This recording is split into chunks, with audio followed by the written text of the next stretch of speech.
Bueno, y este es el momento en que tengo que presentar los datos que he recogido, que he organizado. Y aquí se aplica una frase que dice: una imagen vale más que 1000 palabras. Esto, trasladado al ámbito de la estadística, significa que un buen gráfico vale más que muchos cuadros o que muchas tablas de distribución de frecuencia como las que vimos.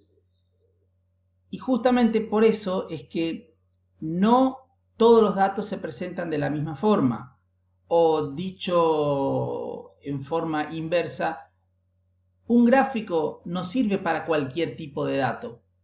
Entonces, lo que les voy a mostrar en esta presentación es cuáles son las maneras en que yo puedo presentar los datos eligiendo el gráfico más adecuado según la situación. Ustedes, si van a Excel, tienen un conjunto de datos y quieren hacer un gráfico, Excel les da muchas opciones. Y ustedes, la opción que elijan, Excel lo va a hacer. Lo va a graficar, ustedes lo van a poder imprimir, lo van a presentar en 3D. Es decir, no hay limitación. Sin embargo, lo que no sabe Excel es que no cualquier gráfico sirve para cualquier tipo de dato. Entonces, por eso es necesario que nosotros sepamos elegir y, por supuesto, interpretar cuál es la manera más óptima para presentar la información que tienen mis datos. Entonces, por eso vamos a empezar viendo cuáles son los tipos de presentación. Primero vamos a ver la presentación tabular, ¿sí? Que, como pudimos ver hace un rato, tenemos las tablas de distribución de frecuencia, que pueden ser simples cuando la variable es discreta y puede ser con intervalos cuando la variable es continua. Ahora, los otros tipos de tablas son los cuadros de una sola entrada y los de doble entrada, que vamos a ver a continuación. Este es un ejemplo de cuadro de doble entrada. ¿Cuándo decimos que un cuadro es de doble entrada? Cuando los datos que tengo se clasifican según dos criterios. En este caso, ¿cuáles son esos dos criterios? La provincia y la zona donde viven esas personas, es decir, zona rural y zona urbana. Entonces, si yo elijo dos criterios para mostrar esos datos, estoy usando una tabla de doble entrada. Si a mí solamente me interesa, por ejemplo, saber cuántos habitantes tiene Formosa, cuántos Chaco, cuántos Corrientes, no necesito estas dos categorías, urbana y rural, porque solamente me interesa el total por provincia. Entonces, en ese caso, voy a utilizar un cuadro de una sola entrada. Entonces, ¿qué es lo que este cuadro necesita para que sea una buena presentación? Así como está, no es una buena presentación. ¿Pero qué necesita? Necesita lo más importante, el título. Y el título debe decir todo lo que yo veo y lo que puedo ver en ese cuadro. Por ejemplo, ¿qué son estos números? Aparentemente son habitantes, pero estoy suponiendo que son habitantes. Pero pueden ser cabezas de ganado, pueden ser ingreso por coparticipación, pueden ser, no sé, ingreso fiscal. Es decir, son números que si yo no le pongo un título, no voy a saber de qué se tratan. Entonces, cuando uno pone el título, ese título tiene que expresar qué estoy mostrando en ese cuadro, cómo estoy mostrando esos datos, dónde y cuándo fueron obtenidos esos datos. Entonces, el cómo vendría a ser según los criterios que yo los agrupé. En este caso, según provincia y según zona donde reside. El cuándo y el dónde, bueno, me faltaría poner el año. En este caso, creo que estos datos fueron del 2011, del último censo que hubo. El último censo fue el 2010. Entonces, ese es el cuándo. Y el dónde, bueno, ya acá ya están las provincias, pero tendríamos que decir región NEA, Argentina, ¿sí? Noreste argentino. Así que esa es la presentación tabular. Y acá, en este esquema, yo les pongo todos los elementos y las partes que debe tener un cuadro. El título, como recién les dije, tiene que estar arriba y es fundamental. Sin el título es como que ustedes se presenten y no digan su nombre. Es más o menos así. Y en este cuadro voy a tener aquí a la izquierda lo que se llama columna matriz, que es donde voy a poner las categorías de la principal cualidad que utilicé para clasificar. En este caso utilicé las provincias. Y en este otro, acá en este encabezado, voy a poner el otro criterio de clasificación, que en este caso fue zona de residencia, urbana y rural. Podría haberme interesado varones y mujeres, podría haberme interesado otra categorización, pero bueno, eso va aquí en el encabezado principal y los subencabezados. En este sector que le estoy mostrando aquí, que se llama cuerpo de la tabla, voy a colocar los datos. O sea que aquí, donde dice celda, celda, celda, ahí van los números. Esos números son los que en el título va a representar una cantidad que es habitantes, cabeza de ganado, impuestos, etc. Y al pie de la tabla van las notas, las aclaraciones y algo muy importante, la fuente u origen. Yo no puedo mostrar un dato si no pongo de dónde lo saqué. Porque si no pongo, se supone que yo lo conseguí por mis propios medios, ¿sí? Y eso es un problema porque no puedo conseguir datos así de tal magnitud por mi cuenta. Tuve que haber concurrido a el INDEC, al Ministerio de Educación, Ministerio de Desarrollo Humano, etc. Y aparte por otro motivo, si alguien cuestiona mis datos, puede ir a la fuente y verificar que esos datos yo no los inventé, sino que están registrados oficialmente. Entonces, por esos dos motivos, tengo que poner la fuente. Y acá tengo dos ejemplos de tablas. Tabla, como recién les mencioné, de una sola entrada y de doble entrada.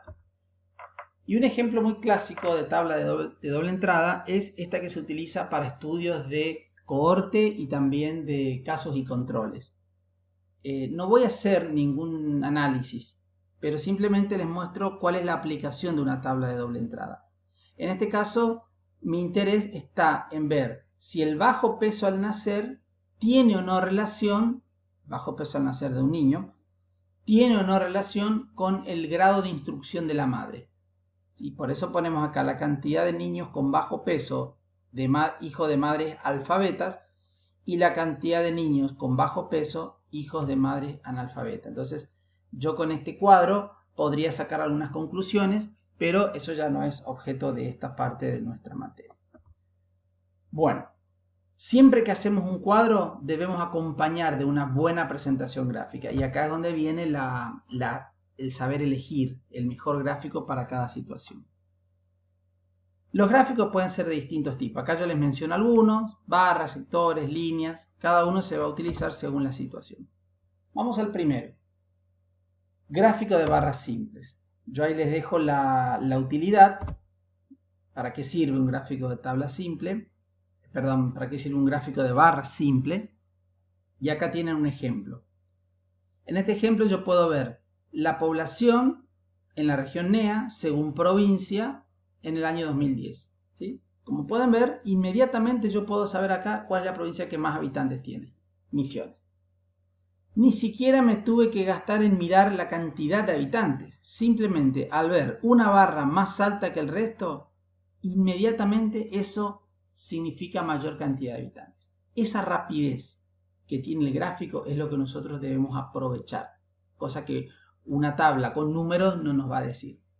Ahora, si yo le digo cuántos habitantes tiene Misiones, y bueno, estaría diciendo 1.100.000, 1.115.000, bueno, ahí es donde yo ya me pierdo, porque un gráfico tiene esta virtud de mostrarme diferencias en forma inmediata, pero carece de precisión.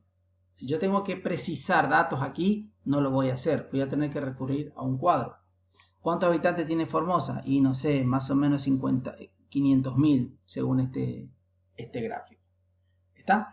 Bien, se llama gráfico de barra simple y solamente podemos ver el total de habitantes por provincia. Vamos al gráfico de barras agrupadas. Ahí tienen la utilidad. Sirve para lo mismo, para presentar cantidades clasificadas en forma cronológica, geográfica o cualitativa, pero a su vez puedo compararlas dentro de cada categoría. Miren, ¿qué tengo aquí?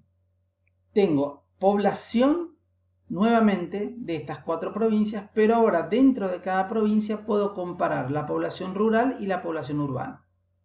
¿Sí? Como pueden ver, este gráfico me da un poco más de información que el de barra simple, porque me está permitiendo no solo comparar las cantidades entre provincias, sino también dentro de cada provincia.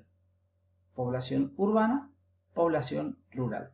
Y siempre, por favor, las referencias. Si yo no pongo esta referencia y yo no voy a saber cuál es cuál. Aunque uno diga, y obviamente que la población rural va a ser menor que la urbana. Bueno, no sé, en algunos casos puede ser una obviedad, en otros casos tal vez no. Así que nunca deben faltar las referencias. Ahora, este gráfico me sacó una información. Me sacó la información de cuántos habitantes hay por provincia, o cuál es la provincia con más habitantes. Si yo miro este gráfico, Chaco es el que tiene más habitantes, pero en zona urbana. ¿Quién es el que tiene más habitantes en total? Bueno, no lo puedo distinguir. Entonces vienen los gráficos de barras segmentadas, donde ahora puedo ver los totales, es decir, Misiones tiene la barra más alta, pero dentro de cada barra tengo esa subdivisión, tengo esa segmentación, donde el color rojo me está diciendo la población rural y la parte de abajo, el color marrón, la zona urbana. ¿Sí? Bien, tenemos entonces 3 tipos de gráficos y acá tenemos un gráfico de barras proporcionales. Fíjense, es muy importante interpretar este gráfico porque todas las barras tienen la misma altura, o sea, porque todas las barras representan el 100% de habitantes en cada provincia. Ahora, ¿cuál es la provincia que tiene mayor parte roja? Es Misiones. Significa que no es la provincia que tiene más habitantes en zona rural, sino la provincia que tiene mayor porcentaje de sus habitantes en zona rural. ¿Entienden? No es lo mismo. Miren, acá yo comparo Formosa y Chaco. Chaco tiene menor porcentaje de habitantes en zona rural que Formosa.